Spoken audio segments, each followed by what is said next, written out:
Hello बच्चों, मैं सत्येंद्र सिंह। आज बच्चों हम लोग देखेंगे कॉम्बिनेशन ऑफ रेजिस्टेंस।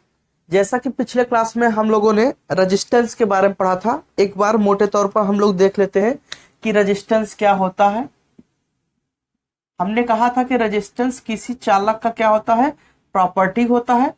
और ये मान लो एक चालक तार है, ये उसमें क्या होता है, जब करंट बहता है तो इस करंट को रोकने वाला कोई न कोई प्रॉपर्टी इसमें उपस्थित होती है, जो धारा को बहने से क्या करता है, रोकता है।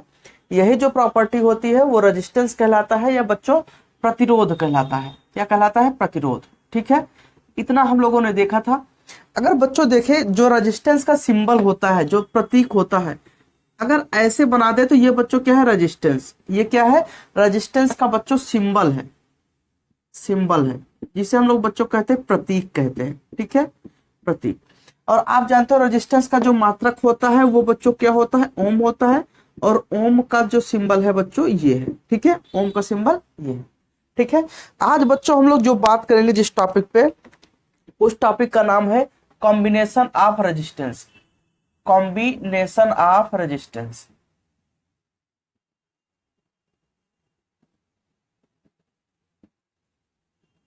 कॉम्बिनेशन का मतलब बच्चों क्या होता है? इसे कहते हैं प्रतिरोधों का संयोजन। प्रतिरोधों का संयोजन। प्रतिरोधों का संयोजन। ठीक है बच्चों, अब बात करते हैं, एक चीज जरा समझिएगा कि हम तो ये जानते हैं हम लोग कि ये क्या है, प्रतिरोध है। ये क्या है? प्रतिरोध। ये प्रतिरोध मान लो R1 है। एक ये प्रतिरोध है बच्चों, ये क्या है, R2 है। अब एक चीज जरा देखो, इस प्रतिरोध में अगर हम करंट को प्रवाहित करें तो इस प्रतिरोध में इस ये मान लो चालक तार है, इसमें क्या है बच्चों, रेजिस्टेंस है। जैसे हमने यहाँ पे करंट को प्रवाहित किया, फ्लो कराया, तो यहाँ पर बच्चों पोटेंशियल V1 उत्पन्न हो गया। क्या उत्पन्न हो गया? Potential V1। ठीक है, क्योंकि हम लोग जानते हैं, आप जानते हो किसी चालक तार में, ओम के नियम के अनुसार किसी चालक तार में अगर बच्चों हम लोग क्या करें, वहां पर पोटेंशियल डिफरेंस लगाएं तो उसमें करंट उत्पन्न होता है, या करंट हम लोग करें तो उसमें पोटेंशियल डिफरेंस उत्पन्न होता है। तो बच्चों अगर यहाँ पर हम करंट आई प्रवाहित करते हैं तो यहाँ का पोटेंशियल क्या होगा, V होगा। और यहाँ का जो रेजिस्टेंस होगा वो क्या होगा, R होगा। तो बच्चों ये करंट हमने यहाँ प्रवाहित किया, अगर ऐसे हम इसमें करंट फ्लो कराएं तो यहाँ पे जो पोटेंशियल है वो क्या हो जाएगा, V2। क्योंकि हम लोग जानते हैं V बराबर क्या होता है, I इंटू क्या होता है बच्चों, R होता है। अब बच्चों जरा देखो, ये जो V क्या है, V अगर करंट यहाँ बहता है, किसी चालक तार में प्रतिरोध है उसमें करंट बहता है, तो वहां पर पोटेंशियल उत्पन्न होता है। ठीक है, आज इसी पे बात करेंगे बच्चों। कॉम्बिनेशन, कॉम्बिनेशन का मतलब होता है, कॉम्बिनेशन का मतलब होता है कि जोड़। क्या होता है? जोड़। सीधा सीधा क्या होता है, जोड़। हम कह सकते हैं कि जैसे यहां पर एक प्रतिरोध ये है, ठीक है, एक प्रतिरोध ये है R1, और एक प्रतिरोध बच्चों क्या है, R2 है। ठीक है, एक प्रतिरोध क्या है, R2। अब इसको हम लोगों ने क्या किया बच्चों, जोड़ दिया। हम लोगों ने अगर इसको जोड़ दिया तो वो क्या हो जाएगा बच्चों, कॉम्बिनेशन हो जाएगा। ठीक है, तो कॉम्बिनेशन का मतलब हम कह सकते हैं दो या दो से अधिक प्रतिरोधों का जोड़। दो या दो से अधिक अधिक प्रतिरोधों का जोड़। प्रतिरोधों का जोड़। ठीक है बच्चों, तो दो या दो से अधिक प्रतिरोधों का बच्चों क्या होता है, जोड़ होता है। यही बच्चों क्या है, कॉम्बिनेशन है। ठीक है, अब आगे बच्चों बात करते हैं। अब यहां पर हमने इसको लिया और बच्चों ये प्रतिरोध R1, और बच्चों हमने यहां पर जोड़ दिया, ये बच्चों क्या होगा, ये R2। दोनों जुड़ गए तो ये बच्चों क्या हो गया, कॉम्बिनेशन हो गया, रेजिस्टेंस का कॉम्बिनेशन हो गया। ठीक है, अब यहाँ पे बात आती है कि जो कॉम्बिनेशन होता है वो कितने प्रकार से होता है। तो बच्चों जो प्रतिरोधों का जो संयोजन होता है ये बच्चों दो प्रकार से होता है। कितने प्रकार से होता है, दो प्रकार से। तो प्रतिरोधों का जो संयोजन होता है वो बच्चों दो प्रकार से होता है। जो पहला संयोजन है बच्चों, पहला संयोजन है वो है श्रेणी क्रम संयोजन। श्रेणी क्रम संयोजन। संयोजन, ठीक है, इसे हम लोग कहते हैं सीरीज कॉम्बिनेशन।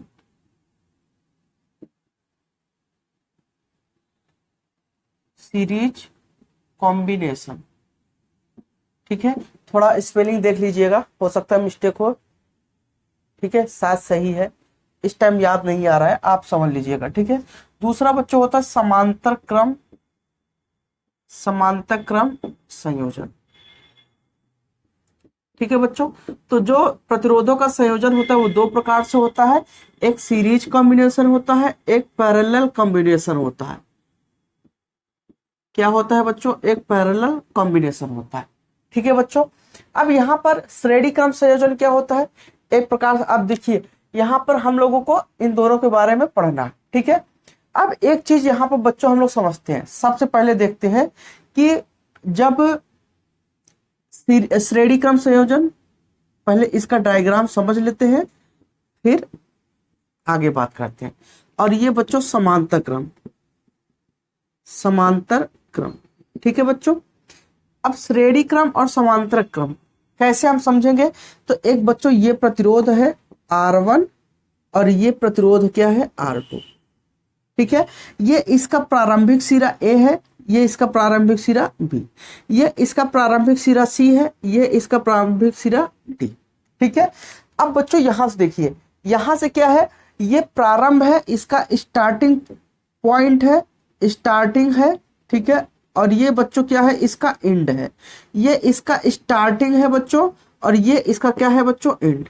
तो श्रेणी क्रम में क्या होता है? पहले के एंड से दूसरे का स्टार्टिंग जोड़ते हैं, मतलब ये यहाँ पर क्या हो रहा है? समाप्त हो रहा है, तो इसके अंत से दूसरे का प्रारंभ होगा। तो बच्चों हमने पकड़ा और ऐसे किया ये, और ये इसको उठाया और यहाँ पर लाके ऐसे जोड़ दिया, तो ये बच्चों क्या हो गया? R1 और R2। तो बच्चों ये क्या है? इसका प्रारंभिक, और ये क्या है? इसका अंत। ठीक है, अब इन दोनों को हमने जोड़ दिया। ठीक है, हाँ आ रहा है, ज्यादा छोटा तो नहीं है। अब बच्चों बात करते हैं, तो यहां से हमने जोड़ दिया, तो ये क्या हो गया बच्चों? ये A सिरा, और ये बच्चों क्या हो गया? D सिरा। तो यही बच्चों क्या कहलाया? कॉम्बिनेशन। कैसा कॉम्बिनेशन? श्रेणी क्रम संयोजन। ठीक है बच्चों, क्योंकि एक के बाद दूसरा है। ठीक है, श्रेणी क्रम संयोजन। ठीक है, अब यहां पर दूसरा समांतर क्रम में देखते हैं। तो यहां समांतर क्रम में बच्चों देखते हैं, पहले समझ लीजिए फिर मैं लिखाता हूं, समझ जाओगे आप तो न्यूमेरिकल यहां से बनेगा, और ये बहुत इंपॉर्टेंट टॉपिक है। तो बच्चों समांतर क्रम में क्या होता है? समांतर मतलब जो दो रेजिस्टेंस है वो एक दूसरे क्या होने चाहिए? समांतर। ये R1, ये A, ये B। हमने दूसरा लिया R2। ठीक है बच्चों, ये C और ये D। तो बच्चों अब यहां पर हम क्या करेंगे? एक दूसरे की समांतर है, तो समांतर में अगर हमें जोड़ना है तो इसके प्रारंभ से, ये इसका प्रारंभ हो गया, ये इसका अंत हो गया, ये इसका प्रारंभ हो गया, और ये इसका अंत। इसका प्रारंभ A और इसका प्रारंभ C। तो इन दोनों को बच्चों हमने क्या किया? जोड़ दिया। और ये क्या है? ये इसका अंत है, ये इसका अंत है, इन दोनों को हमने जोड़ दिया। तो क्या बन गया बच्चों? कॉम्बिनेशन बन गया। तो हम कह सकते हैं कि ये बच्चों क्या हो गया? पैरेलल कॉम्बिनेशन हो गया। तो एक चीज तो क्लियर हो गया कि इसके प्रारंभ से, इसके अंत से, पहले के अंत से दूसरे का प्रारंभ जोड़ते हैं, और यहाँ पर बच्चों प्रारंभ को जोड़ते हैं और अंत को जोड़ते हैं। ठीक है, पहचानने का तरीका क्लियर हो बच्चों? कोई दिक्कत नहीं ना? तो हम सबसे पहले यहाँ बच्चों शुरू करेंगे श्रेणी क्रम संयोजन। सबसे पहले जो हमारा क्या कहते हैं पॉइंट होगा वो क्या होगा बच्चों? श्रेणी क्रम संयोजन। आइए देखते हैं श्रेणी क्रम संयोजन।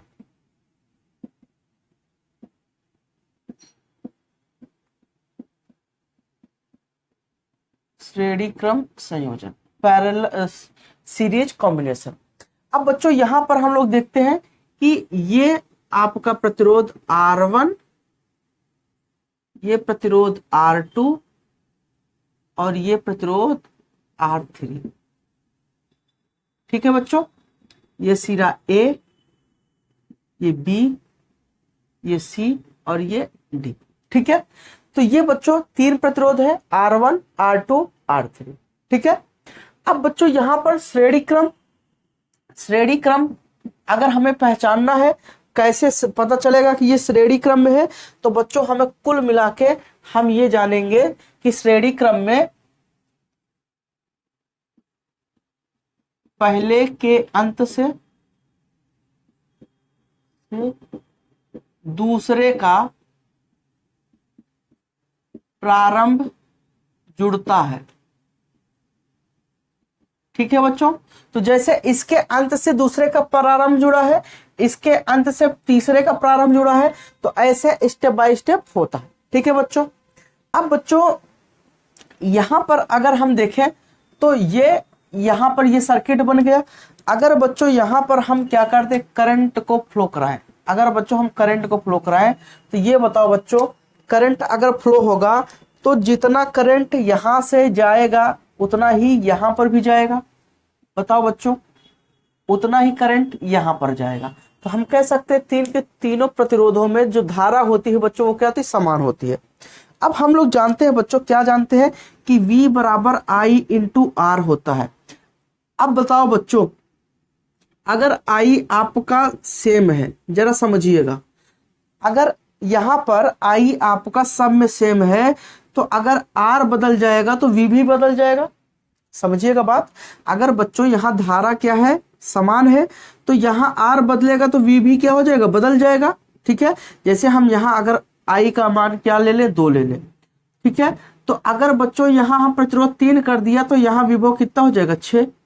अगर बच्चों करंट 2 है तो यहां हमने 4 कर दिया तो ये क्या हो जाएगा, 8, क्योंकि V बराबर I इंटू R। ठीक है, तो देखो I हमने क्या किया, कांस्टेंट रखा है, बदला नहीं है, तो प्रतिरोध के बदलने से विभव क्या हो जा रहा है, बदल जा रहा है।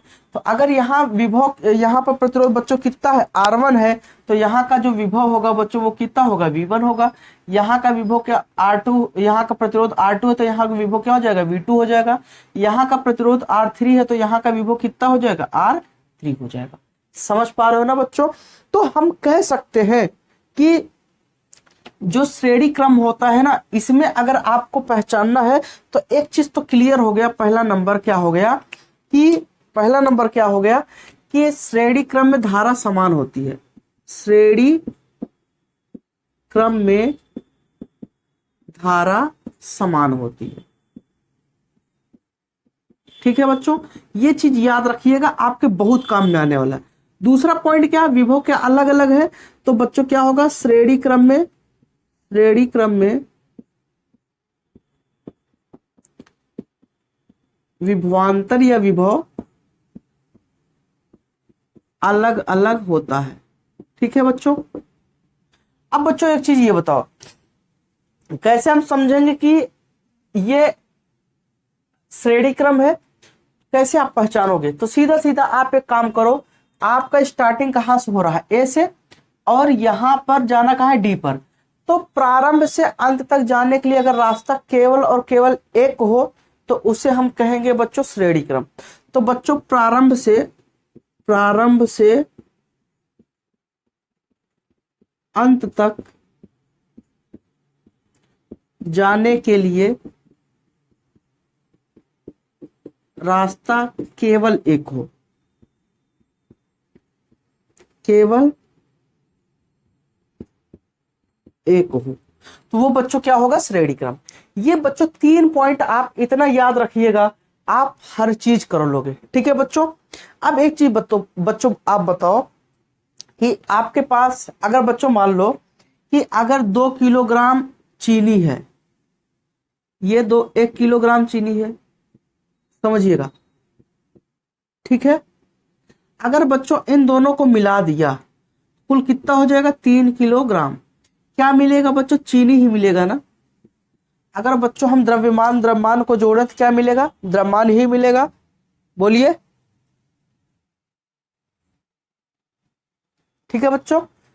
तो वैसे अगर प्रतिरोध को जोड़े तो हमें बच्चों क्या मिलेगा, प्रतिरोध ही मिलेगा। तो बच्चों जो प्रतिरोध मिलेगा उसे हम क्या कहेंगे, तुल्य प्रतिरोध। ठीक है, तो यहां पर हमें क्या निकालना है, तुल्य प्रतिरोध निकालना है। तो आइए बच्चों जरा समझते हैं, समझ पा रहे हो ना। आइए देखते हैं। ठीक है, देखिए अब एक चीज हम लोग जानते हैं बच्चों कि V बराबर क्या होता है, I इंटू आर। क्या होता है, V बराबर I इंटू आर। अगर पहला हम परिपथ देखें तो V1 बराबर क्या होगा बच्चों, देखो करंट सब में क्या है, सेम, तो I इंटू R1। ऐसे V2 बराबर ले तो I इंटू बच्चों क्या हो जाएगा R2। ऐसे बच्चों V3 बराबर ले तो I इंटू बच्चों क्या हो जाएगा R3 हो जाएगा। होगा कि नहीं बच्चों बताओ, समझ पा रहे हो ना? हाँ ठीक है, ज्यादा छोटा होगा तो बताना, हम और थोड़ा बड़ा बड़ा लिखेंगे, ठीक है। अब ये एक चीज ये बताओ बच्चों, ये इतना हो गया। अब ये बताओ बच्चों कि यहाँ विभव क्या है, अलग अलग है। अगर विभव V1 V2 V3 है तो अगर हम कुल विभव की बात करें, कुल विभवांतर, कुल विभवांतर कितना हो बच्चों, V हो तो क्या हो जाएगा V1 प्लस V2 प्लस क्या हो जाएगा V3। अब बच्चों हम यहां से देखें, अगर यहां पर V1 का मान ले तो कितना है I इंटू बच्चों क्या है R1, V2 का मान ले तो क्या है बच्चों I इंटू R2। देखिए V1 का मान I इंटू R1, V2 का मान क्या है I into R2 plus V3 का मान क्या है बच्चों I इंटू R3। अब एक चीज ये बताओ बच्चों, V का मान कितना है I इंटू R, तो हम बच्चों क्या कर सकते हैं I इंटू R, तो I इंटू R। तो यहां से बच्चों क्या सब में I कॉमन है, I हमने कॉमन ले लिया, तो यहां बच्चों बच्चा R1 plus R2 plus R3। अब बताओ बच्चों क्या I से I कैंसिल हो गया, तो यहां पर बच्चों क्या आया R आया, तो R1 प्लस R2 प्लस क्या हो गया बच्चों R3। तो ये बच्चों क्या हो गया, यही R जो है बच्चों ये कहलाएगा आपका तुल्य प्रतिरोध, तुल्य प्रतिरोध, ठीक है। या बच्चों इसी को हम लोग कहेंगे टोटल रेजिस्टेंस, टोटल रेजिस्टेंस, ठीक है। इसी को बच्चों हम लोग कहेंगे तुल्य प्रतिरोध, टोटल रेजिस्टेंस। इसी को हम लोग इफेक्टिव रेजिस्टेंस भी कहेंगे, ठीक है बच्चों। तो या नेट रेजिस्टेंस भी कहते हैं, नेट रेजिस्टेंस, ठीक है बच्चों। इसी को हम लोग क्या कहेंगे तुल्य प्रतिरोध। क्लियर हो बच्चों? तो ये बच्चों क्या है, ये आपका श्रेणी क्रम संयोजन, ठीक है। अब एक चीज याद रखिएगा, श्रेणी क्रम संयोजन, श्रेणी क्रम संयोजन इतना हो गया। तो श्रेणी क्रम संयोजन में जो हमें प्रतिरोध मिलेगा आप बच्चों उतार लो, ठीक है। तो हम न्यूमेरिकल कुछ देखते हैं यहाँ पर, आइए बच्चों देखते हैं। आप देखो श्रेणी क्रम संयोजन में जो होगा प्रतिरोध, उस पर हम न्यूमेरिकल कैसे देखेंगे। कुछ और कॉन्सेप्ट हम देखिए बच्चों, फिजिक्स जो आपका होता है उसमें कुछ कॉन्सेप्ट थ्योरी से क्लियर होता है, कुछ बच्चों न्यूमेरिकल से होता है। तो बच्चों जैसे न्यूमेरिकल अगर हम देखें, पहले छोटा छोटा देखते हैं। जैसे पहला क्वेश्चन देखते हैं, हमारे पास एक बच्चों कितना है 2 ओम का क्या है प्रतिरोध है, ठीक है बच्चों। और ये बच्चों कितने ओम का है 3 ओम का, ठीक है। ये ए और ये बी। तो इसमें अगर कह दिया जाए ए और बी के बीच का तुल्य प्रतिरोध ज्ञात कीजिए, तुल्य प्रतिरोध ज्ञात कीजिए, कुल प्रतिरोध ज्ञात कीजिए, कुल प्रतिरोध, ठीक है बच्चों। तो क्या हो जाएगा आर ए बी, ठीक है। सबसे पहले आप पहचानोगे कि ये श्रेणी क्रम में है कि नहीं। तो हमने बताया था श्रेणी क्रम में क्या होगा, आप शुरू यहां से करो, आप यहां से अगर शुरू करते हो आपको प्रारंभ से अंत तक पहुंचने के लिए कितने रास्ते हैं बच्चों, केवल एक। तो ये बच्चों किस क्रम में, श्रेणी क्रम में, ठीक है। तो यहां पर अगर देखा जाए तो ये बच्चों किसका काम कर रहा है R1 का, और ये किसका काम कर रहा है R2 का। तो R1 और R2। अब यहां पर 2 प्रतिरोध है तो हम ऐसे लिख लेंगे R1 प्लस R2। अगर बच्चों 3 होता तो हम कितने लिखते 3। अब R1 का मान कितना है बच्चों 2, और यहां पर कितना है 3, तो 3 2 5 ओम, ठीक है बच्चों। तो आर ए बी बराबर कितना आ गया बच्चों 5 ओम आ गया, ठीक है। क्लियर हो? ऐसे बच्चों हम लोग दूसरा सवाल देखते हैं। दूसरे में देखते हैं बच्चों कि जैसे 3 ओम, 6 ओम, 7 ओम, ये बी और ये बच्चों ए, ठीक है। ये बी और ये ए। अब बच्चों यहां पर अगर हमने कहा कि इसके बीच का बच्चों क्या निकालना है, तुल्य प्रतिरोध निकालना है, ठीक है। क्या निकालना है, तुल्य प्रतिरोध निकालना है। तो बच्चों आर ए बी, ठीक है, जिसके जिसके बीच का कहेगा, जैसे आर ए बी कहा है ना ए और बी के बीच का निकालना है, तो हमें शुरू कहां से करना है, ए से जाना कहाँ है, बी तक। तो ए से बी तक जाने के लिए रास्ते कितने, केवल एक। तो बच्चों ये 3 और ये 6, ये 7। तो बच्चों यहाँ पर अगर देखें तो ये बच्चों किसका मान है, R1, ये बच्चों किसका है, R2, और ये किसका है, R3। तो हम क्या करेंगे, सीधा सीधा यहाँ पर ले लेंगे R1 प्लस R2 प्लस क्या हो जाएगा, R3। 3 प्रतिरोध है, 3 को ले लिया। अब यहाँ R1 का मान बच्चों कितना है, 3, R2 का मान कितना है, 6, R3 का मान कितना है, 7। तो बच्चों अब यहाँ जोड़ेंगे 6 3 9, ठीक है, या 7 3 10 6 16 ओम। तो जो बच्चों टोटल प्रतिरोध है वो बच्चों कितना हो गया, 16 ओम हो गया। क्लियर हो बच्चों, बताओ। अब एक चीज और देखो यहाँ पर बच्चों, तीसरा सवाल अगर हम देखें, जैसे मान लो ये प्रतिरोध एक है आपका 4 ओम का, ठीक है बच्चों, और यहां से एक प्रतिरोध बच्चों आपका 2 ओम का, और यहां से बच्चों ये बच्चों 4 ओम का,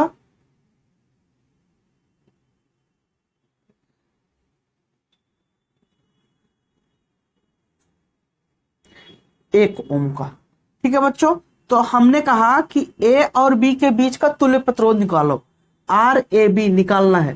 तो आप बच्चों क्या करो, कितने प्रतिरोध है, तो बच्चों ये क्या है, R1 हो गया, ये बच्चों क्या हो गया, R2 हो गया, ये बच्चों क्या हो गया, R3, ये R4।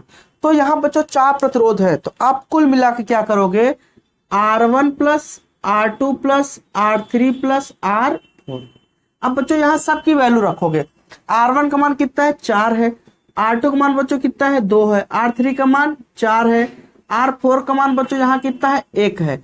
तो अब यहाँ जोड़ोगे 4 2 6, 6 4 10, 1 11 ओम।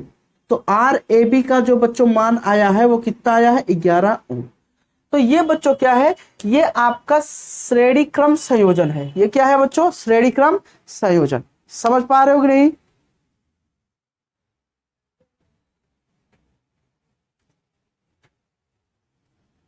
अब बच्चों इस श्रेणी क्रम संयोजन में एक चीज आपको समझ में आया है, अगर आप देखें तो बच्चों यहां पर हमारे पास जो रेजिस्टेंस होता है, यहां पर प्रतिरोध कितना था, 2 ओम, यहां कितना था, 3 ओम। लेकिन बच्चों जब इसका टोटल रेजिस्टेंस आएगा ना, इन दोनों प्रतिरोधों से क्या हो जाएगा, बड़ा आएगा हमेशा, ठीक है। तो श्रेणी क्रम में जो प्रतिरोध आता है, जो टोटल रेजिस्टेंस आता है, तुल्य प्रतिरोध होता है, वो हमेशा प्रतिरोधों से क्या होता है, हमेशा बड़ा होता है। देखिए बच्चों यहाँ ये 2 ओम और यहाँ 3 ओम, कितना आया है, यहाँ 5 ओम, दोनों से बड़ा है ना।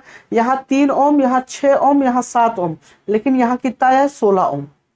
यहाँ बच्चों 4 2 4 1, यहाँ कितना आया, 11 ओम, ठीक है। तो श्रेणी क्रम में प्रतिरोधों का संयोजन, श्रेणी क्रम में तुल्य प्रतिरोध का मान, तुल्य प्रतिरोध इसे हम बच्चों हम लोग कहेंगे टोटल रेजिस्टेंस, टोटल रेजिस्टेंस तुल्य प्रतिरोध का मान सभी प्रतिरोधों से बड़ा प्राप्त होता है, ठीक है बच्चों। तो इसमें जो टोटल रेजिस्टेंस है वो हमेशा इन सब से क्या होगा, बड़ा ही प्राप्त होगा। कोई दिक्कत बच्चों नहीं ना, क्लियर हो। तो ये बच्चों क्या था, श्रेणी क्रम संयोजन, ठीक है बच्चों। अब इसके आगे हम लोग देखेंगे कौन सा, समांतर क्रम संयोजन, ठीक है। तो आइए बच्चों समांतर क्रम संयोजन देखते हैं। हेडिंग बनाते हैं समांतर क्रम संयोजन। तो जो हमारा अगला कॉम्बिनेशन है समांतर क्रम संयोजन। समांतर क्रम संयोजन में बच्चों क्या होगा, तो बच्चों जैसे एक ये आपका प्रतिरोध है R1, दूसरा प्रतिरोध बच्चों R2, और तीसरा प्रतिरोध है R3।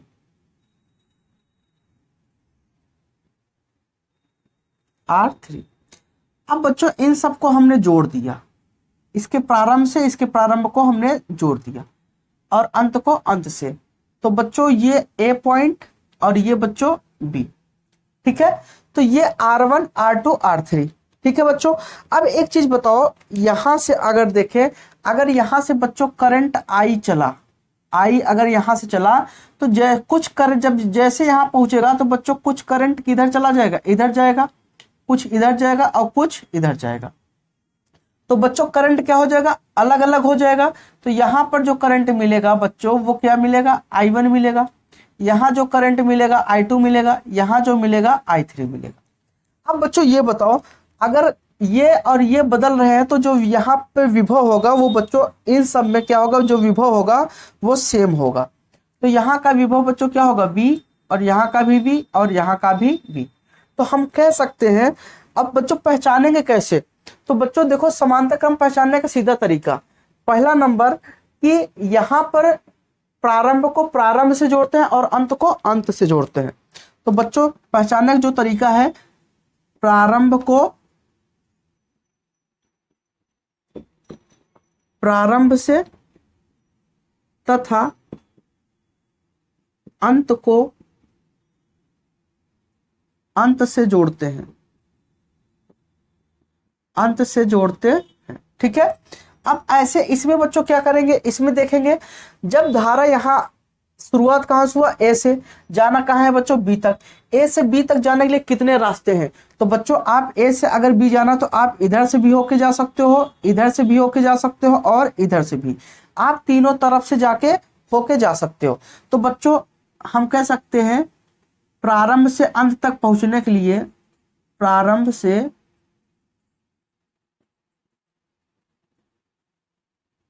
अंत तक पहुंचने के लिए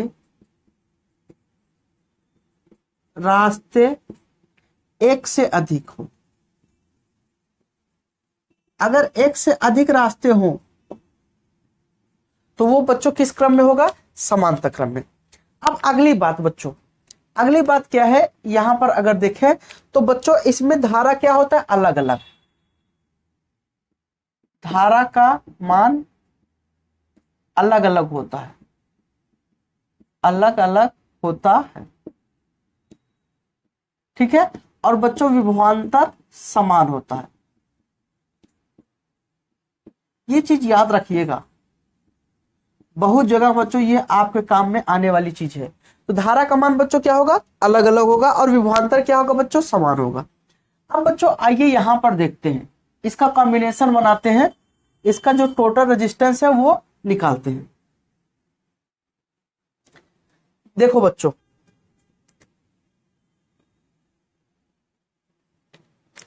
अब एक चीज देखो, अब यहां पर हम लोग जानते हैं क्या, V बराबर I इंटू R है। अब यहां पर अगर देखें, यहां देखो बच्चों क्या है, I है, I1 I2 I3, तो हम यहां I बराबर अगर लें तो क्या होगा, V बटा R। तो हम कह सकते हैं I बराबर V बटा R, हम ऐसे भी लिख सकते हैं I बराबर V बटा R, ठीक है। अब बच्चों अगर I1 है और ये R1 है तो यहां बच्चों देखते हैं I1 बराबर V, तो इसमें सेम है V, और ये बच्चों क्या होगा, R1। अब ऐसे I2 ले तो I2 बराबर V अपान R2, ऐसे I3 ले तो V अपान बच्चों क्या हो जाएगा, R3, ठीक है बच्चों, क्या हो जाएगा, V अपान R3। I1 है तो V अपान R1, इसके लिए I2 बराबर V अपान R2, इसके लिए I3 बराबर V अपान R3। अब बच्चों यहाँ पे कुल धारा, क्योंकि धारा यहाँ अलग अलग हो रहा है ना, यहां से I गया है, ये बच्चों क्या हो गया अलग अलग, तो यहां से भी धारा कितना आना चाहिए, I। तो बच्चों कुल धारा क्या होगा बच्चों, I बराबर I1 प्लस I2 प्लस क्या हो जाएगा बच्चों, I3।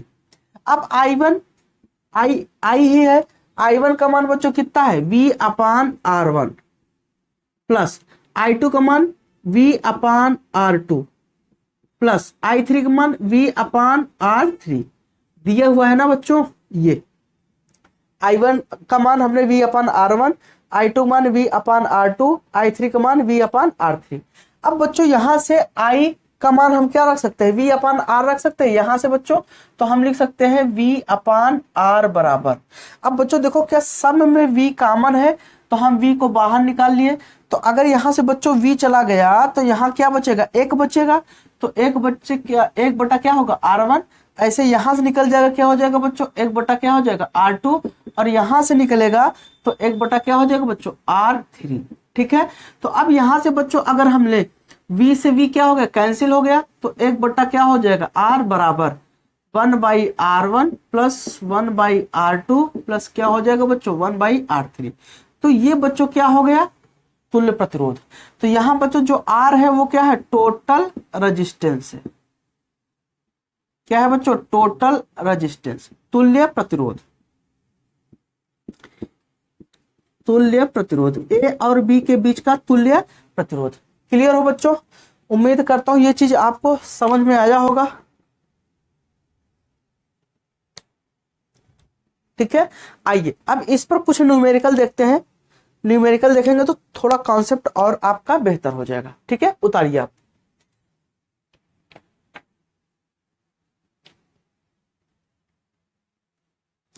तो एक चीज तो आप समझ गए कि बच्चों अगर श्रेणी क्रम रहता है, सीरीज कॉम्बिनेशन रहता है, तो डायरेक्ट प्रतिरोधों को हम जोड़ देते हैं। और बच्चों पैरेलल होता है, समांतर क्रम होता है, तो उसको बटे में करके जोड़ते हैं। ठीक है, अब जैसे बच्चों यहां पर मान लो एक प्रतिरोध 2 ओम का है और एक प्रतिरोध बच्चों ये क्या है 3 ओम का, ये बी और ये ए, इसके बीच का तुल्य प्रतिरोध निकालना है। तो बच्चों हम क्या कर सकते हैं जरा समझिएगा। क्या ये बच्चों R1 हो गया और ये R2। हम पहले आप पहचानना सीखो कि ये किस क्रम में, श्रेणी में एक समांतर में। तो आप कहोगे ए से चलना शुरू किए, हमें कहां तक जाना है, बी तक। तो रास्ते बच्चों कितने हो गए, 2, एक इधर से और एक इधर से। जैसे रास्ते एक से अधिक हो जाए वो कौन सा क्रम बच्चों, समांतर क्रम। तो ये बच्चों समांतर क्रम। समांतर क्रम में आप जानते हो हमेशा बटे में करके जोड़ते हैं, 1/R1 प्लस 1/R2। बताओ बच्चों, अब यहां से 1/R बराबर R1 का मान बच्चों कितना है, 2 है। R2 का मान बच्चों कितना है, 3। ठीक है, R2 का मान कितना है, 3। अब बच्चों यहां से क्या करेंगे, इनका एलसीएम लेंगे। एलसीएम लेंगे, 2 और 3 का एलसीएम बच्चों कितना होता है, 6 होता है। अब 2 से भाग दिए, 2 तिया 6, और 3 का इसमें गुणा करेंगे, 3 एकम 3 प्लस 3 का इसमें भाग देंगे, कितने बार जाएगा, 2 बार। और 2 का 1 में गुणा करेंगे, 2 एकम 2। तो यहां से बच्चों 1/R का मान इतना आ गया। तो हम कर सकते हैं 1/R बराबर 3 2 5, 5/6। ठीक है बच्चों, अब हमें ये तो मान आ गया, हमें R चाहिए क्योंकि R क्या है, तुल्य प्रतिरोध। ठीक है, RAB। ठीक है, ये क्या है, RAB तुल्य प्रतिरोध, ए और बी के बीच का तुल्य प्रतिरोध। तो बच्चों अगर हम ये क्या है, देखो ये अंश है और ये क्या है, हर है। ये अंश है और ये हर। अगर हम अंश को नीचे कर दे, हर को ऊपर कर दे, मतलब RAB को अगर बच्चों हम ऊपर कर दे, एक को कहां कर दे, नीचे कर दे, तो 6 को हमें ऊपर भेजना पड़ेगा और 5 को नीचे। और एक का मतलब कुछ नहीं बच्चों, तो ये बच्चों क्या हो गया, 6/5 ओम। तो यही बच्चों क्या हो गया आपका टोटल रेजिस्टेंस। 6 में अगर 5 से भाग दो तो क्या हो जाएगा, 6 5 एकम 5, दशमलव लगाया। देखिए 6 में अगर हम 5 से भाग दे दे तो 5 एकम 5 बच्चों क्या हो जाएगा, एक दशमलव लगाया, 0 5 दूना 10, तो 1.2 ओम। तो RAB ये भी आपका सही है, दो दोनों सही है। क्लियर हो बच्चों। अच्छा, अब इसी सर्किट को बच्चों हम दूसरे तरीके से बनाते हैं। ठीक है, कभी कभी आपका सर्किट क्या हो जाएगा, यही सर्किट दूसरे तरीके से बन जाएगा। जैसे यहां से बच्चों देखो ये A है और यहां से चलना शुरू किए और ये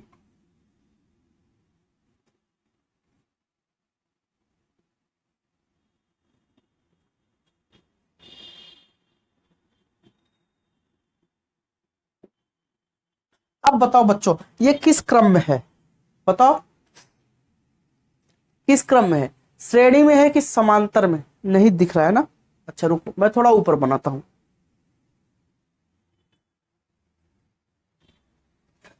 यही बच्चों अगर डायग्राम में ऐसे बना दूं,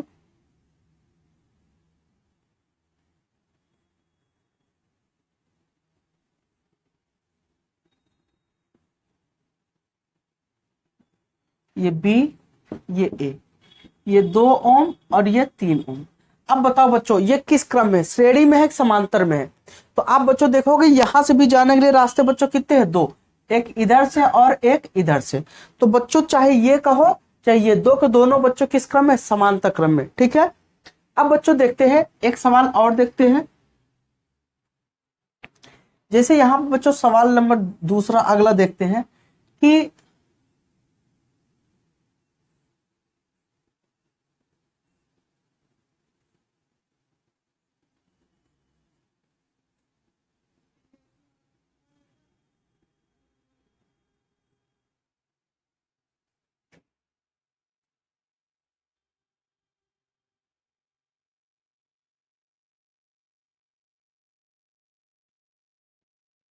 ये बच्चों 2 ओम, ये 3 ओम और ये बच्चों 4 ओम। ठीक है, अब इसका हमें क्या निकालना है बच्चों? तुल्य प्रतिरोध निकालना है। क्या निकालना है? तुल्य प्रतिरोध निकालना है। अब बच्चों तुल्य प्रतिरोध निकालना तो हम कैसे करेंगे?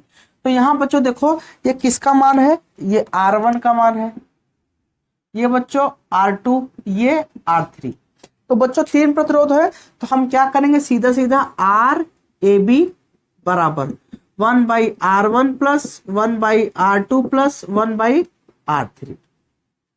अब यहां से बच्चों RAB, R1 का मान बच्चों कितना है? 2 है, R2 का मान बच्चों कितना है? 3 है, R3 का मान बच्चों कितना है? 4 है। हमने रख दिया। हम बच्चों इसका क्या ले सकते हैं? एलसीएम। 2, 3, 4 का एलसीएम बच्चों कितना होगा? 12। आप एलसीएम निकालना जानते हो। 2 छक्के 12, 6 एकम 6, 3 चौक 12, 4 एकम 4, 4 तिया 12, 3 एकम 3। ठीक है, तो यहां से बच्चों RAB। अब यहां से बच्चों हम क्या कर सकते हैं कि इसको जोड़ते 6 4 10 3 13। तो 1/RAB का बच्चों मान कितना हो गया? 13/12। बताओ बच्चों 13/12। हम इसको बच्चों पलट देते हैं तो RAB बराबर क्या हो जाएगा? ये ऊपर गया 12 बटे क्या हो जाएगा? 13। ये बच्चों क्या हो गया? Total resistance. समझ में आ गया ना बच्चों? तो ये बच्चों क्या था? ये कॉम्बिनेशन ऑफ रेजिस्टेंस। ठीक है, अच्छा अब अगर यही दोनों साथ में बना के दे दे तो उसे हम लोग कहेंगे मिक्स्ड कॉम्बिनेशन कहेंगे। क्या कहेंगे? Mixed combination. जैसे एक सवाल इस पर भी देख लेते हैं, समझ लेते हैं। जैसे बच्चों मान लो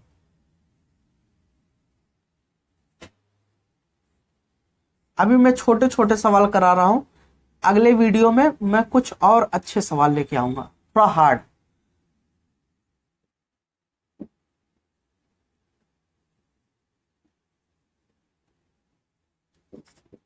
ठीक है बच्चों, अब बच्चों ए और बी के बीच का हमें क्या निकालना है? तुल्य प्रतिरोध। तो बच्चों देखो एक चीज देखो, ये कैसा कॉम्बिनेशन है।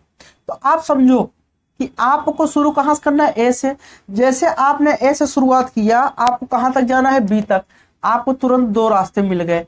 अब बच्चों यहां से आप आए तो ये किस क्रम में हो गया बच्चों? समांतर क्रम में, क्योंकि रास्ते कितने हो गए? 2।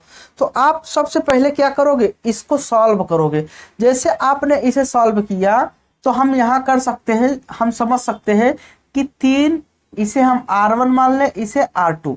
तो यहां लिख सकते हैं 3 ओम तथा 2 ओम समांतर क्रम में है। तो बच्चों अगर हम इसका तुल्य प्रतिरोध निकालें तो R डैश निकालें तो क्या हो जाएगा बच्चों? 1/3 प्लस 1 क्या हो जाएगा? 2, क्योंकि श्रेणी समांतर क्रम में बटे में जोड़ते हैं ना। और इसका बच्चों कितना आएगा? 6। और यहां भाग दिया 3 दूना 6, 2 एकम 2 और 2 तिया 6, 3 एकम 3, 3 2 5/6। तो बच्चों ये R डैश का मान आ गया 5/6। हम बच्चों इसको पलट देते हैं। तो जैसे हम बच्चों पलटेंगे R डैश बराबर क्या हो जाएगा? 6 बटे क्या हो जाएगा? 5 हो जाएगा। ये 5/6 है, पलट देंगे 6/5। तो ये बच्चों इतना आ गया। एक चीज जरा देखो, अब ये दोनों मिलकर बच्चों, ये दोनों मिलकर क्या बना दिए? 6/5 ओम का प्रतिरोध बना दिए, ये दोनों मिलकर। अब बताओ बच्चों, आप अगर 2 रेजिस्टेंस को जोड़ोगे तो क्या मिलेगा? रेजिस्टेंस ही तो मिलेगा। बताओ समझ पा रहे हो ना, क्या मिलेगा रेजिस्टेंस। तो यहां से अब हम ये दोनों जोड़ के बच्चों क्या हो गए, एक हो गए, एक रेजिस्टेंस हो गए। और इसका मान कितना है, 6/5 ओम। ये बच्चों ए है, और यहां पर बच्चों ये क्या है, 4 ओम। ये क्या है, 4 ओम, ये 4 ओम। ठीक है।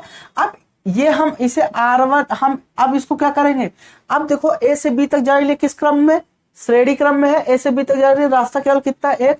तो बच्चों हम लिख सकते हैं 6/5 ओम तथा 4 ओम श्रेणी क्रम में है। ठीक है बच्चों, श्रेणी क्रम में है। अगर बच्चों श्रेणी क्रम में है तो आर ए बी का बच्चों मान कितना होगा, तो हम लिख सकते हैं 6/5 प्लस कितना हो जाएगा, 4। अब इसका बटा 1, तो यहां हम एलसीएम 5 ले सकते हैं, 5 1 5 और 1 6 6 और 4 1 4 5, 1 से भाग देंगे 5, 5 5 चौक 20। तो हम लिख सकते हैं आर ए बी बराबर 20 6 26/5 ओम। तो बच्चों जो टोटल रेजिस्टेंस आ गया यहाँ पर, जो टोटल रेजिस्टेंस आया वो बच्चों कितना आ गया, 26/5 ओम। ठीक है बच्चों, तो उम्मीद करता हूं आज जो हमने क्लास पढ़ाया कॉम्बिनेशन ऑफ रेजिस्टेंस वो आपको समझ में आया होगा। ठीक है बच्चों, थैंक यू।